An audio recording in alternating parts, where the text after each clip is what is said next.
কবি সুবোধ সরকারের লেখা কবিতা ঘুষ।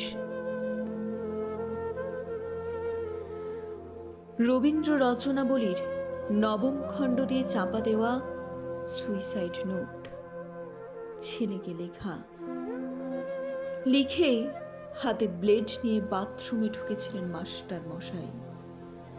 দুপুরবেলা কাজের লোক দরজার তলা দিয়ে রক্ত আসছে দেখে চিৎকার করে ওঠে।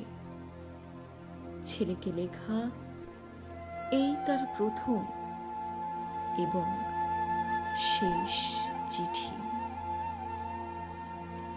অরণি, আমি বিশ্বাস করি সন্তান পবিত্র জলের মতো।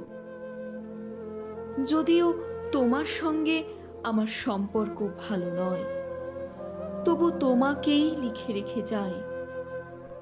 গত 2 বছর তোমার মায়ের চিকিৎসা বাবদ আমার যৎ সামান্য সঞ্চয় আপাতত নিঃশেষিত।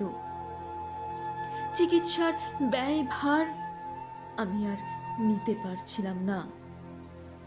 জীবনে তোমার টাকা ছুঁইনি, মরেও ছোব না। আমি আজীবন ছাত্র পড়িয়েছি, জ্ঞান তো কোনো অন্যায় করিনি। গত মাসে আমার স্কুলে এক অভিভাবক এসে ঝুলোঝুলি করেন তার ছেলেকে নেবার জন্য। আমি প্রথম দিন ফিরিয়ে দিই, দ্বিতীয় দিন ফিরিয়ে দিই, তৃতীয় দিন পারিনি। তিনি আমাকে একটা বড় খামে 30,000 টাকা দিয়ে চলে যান।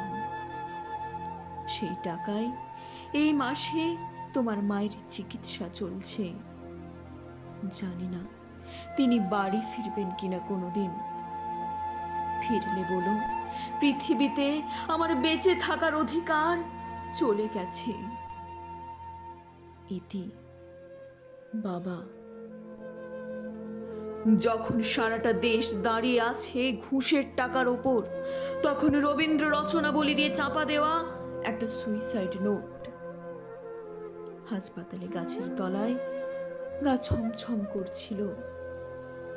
এগিয়ে গেলাম সাদা কাপড়ে ঢাকা মাস্টার মশাইয়ের দিকে। একটু পেরিয়ে থাকা পা দুটোর দিকে। ওই একটু বেরিয়ে থাকা পা দুটো যেন ভারতবর্ষের শেষ মাটি।